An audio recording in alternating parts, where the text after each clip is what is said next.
Hello everyone, this is Dragon Fist back again, and today I'm going to review Perceiving the Direction of Play, which is a book I just finished reading.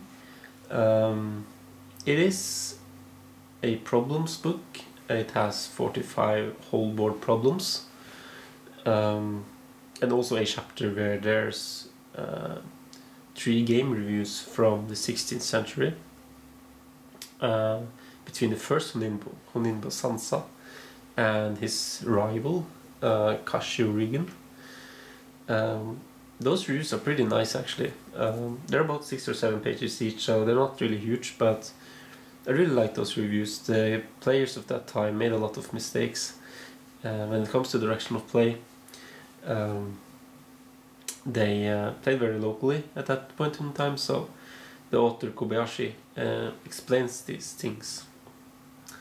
Yeah, and by the way, it's Kobayashi. It's not the Kobayashi opening guy. It's not Kobayashi Koichi. It's Kobayashi Satoru, who's a 9-dan pro from Japan. But yeah, it's not the Kobayashi, I guess. Anyway, like I said, this is a problems book, but the first chapter, like I said, is or doesn't have problems. It only has 3 game reviews, which are really nice in my opinion. As you can see here, this is really really stupid. The pages are falling off, and yeah, this is actually a fault with what is Hinoki Press? Hinoki Press books. A lot of people have had this problem with Hinoki Press books where the pages are falling off because the binding is really poor, the glue isn't very good, so the pages have fallen off, and I haven't really been careless with it. It didn't take many hours before the pages actually started to fall off, so that's something to keep in mind. Anyway, from chapter 2 to 3 there are problems. So the first chapter is direction of Joseki, then there's direction in Fuseki, and the last chapter is direction in fighting. Chapter 2 and 3 are fairly similar. I mean, they're both about the opening, and I believe that a lot of problems from 3 could have been in 2 and vice versa. They're pretty similar type of problems, while chapter 4 is pretty different. That's more middle game fighting type of problems. The problems themselves are very interesting. I found a lot of the problems interesting. They're also tough, they're hard problems. As you can see, there's no multiple choice for any of these problems.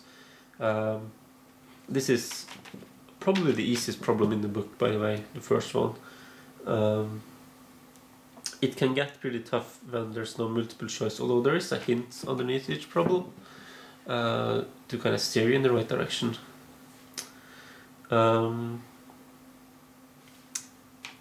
Me personally, I got maybe 50% correct, but my wrong answers were for the most part explained. So for each problem there's like 3 or 4 variations that are explained.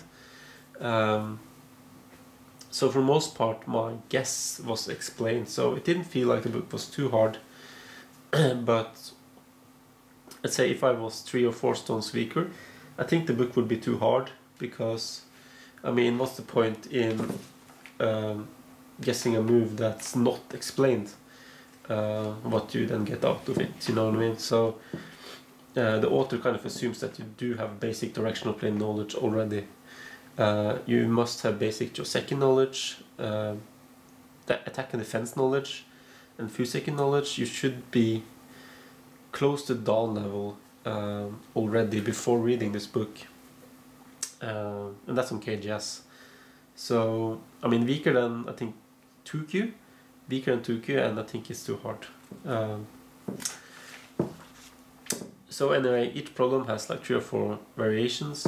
They also have the course of the game, which is really nice, where the game up until the problem is numbered. All the moves are numbered, so you can study this on your Goban, which is really nice. I mean, it's basically 45 game reviews. All the problems have this small game review that you can study.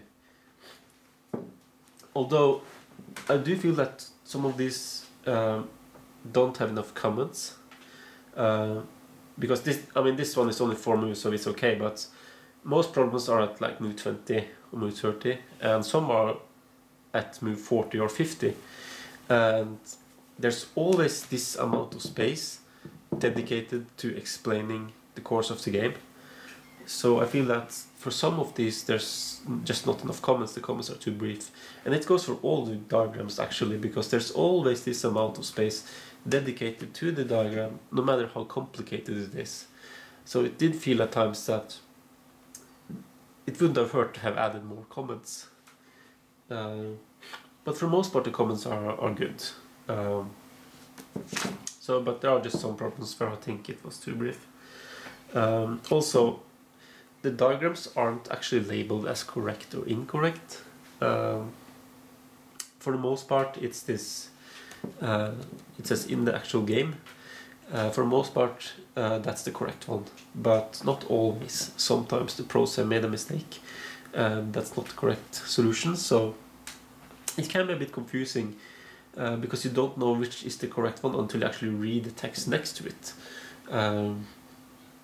I mean, it would be better to just label the diagrams as correct or incorrect, in my opinion.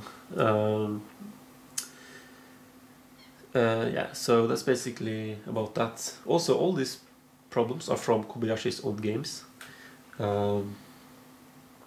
So yeah, all the problems are from his games. And it's kind of funny, like some problems are mirrored. White is sometimes in upper right, but I mean, it doesn't really matter. I thought it was kind of strange. What else? Yeah, so the problems are pretty interesting for the most part. There are some problems that I didn't like as much because they were kind of more focused on reading rather than directional play, but I mean, most of the problems were nice, in my opinion. Chapter 4 though, I didn't really like as much as chapter 2 and 3, because it was kind of all over the place. I mean, chapter 4 was directional fighting, and in that chapter there's 15 problems, and some of the problems are reduction problems. Some of the problems are attack and defense, some are sabaki, playing light or invading. I mean, it's a lot of stuff, and there's only 15 problems, so it feels like it was a bit random, and it didn't really have a common thread throughout the chapter, which made it seem a bit more random, like it tried to do too much. It would have been better if it had more problems, basically, or I don't know, didn't focus on so many things at once. But yeah, overall the book is nice. It has a lot of good problems, down level problems. I would recommend it to anyone who's, I'd say, 1Q on KGS or stronger. I think if you're like 3Q or 4Q, it's probably gonna be a bit hard. If you're below 5Q, I think you should just avoid it completely, and if you haven't picked up Opening Tier Made Easy, you should instead, because it also deals with directional play in the opening, but on a much more basic level. And also I have this book, The Direction of Play, which is a pretty famous one. I read it a long time ago, when I was a Q player, but I guess I kind of rushed through it, and I don't remember it that well, but I will read it again, and I'll compare it to this book. This isn't really a problems book though, it's more of a theoretical book, I think. Yeah, I will compare them, or make a review on this one once I finish with it. I also have written a review for this one on my website. I haven't really published it yet, but I will, I guess, after I make this video. On learnbaduk.com I have some other book reviews as well, and I gave this one a 3.25 out of 5, because it is a good book. I enjoyed it. It was interesting throughout the entire book. I liked it. Didn't get bored with it. But again, it does have some issues. Like the pages, you know, it doesn't stay intact. I have to deduct a little bit for that. It kind of, you know, the diagrams aren't labeled. It's kind of confusing like that, and the comments are at times too brief, in my opinion. But most of the problems are good. So it is a nice book. I also was thinking I should make a video where I show you guys some of these problems, and I can show them on the Go board, and you know, go through these problems. Not all of them, of course, but some of the more interesting ones I think will be interesting. Let me know if you're interested in this book. Are you interested in pursuing the directional play? So that's it for now, and I will see you next time. Bye.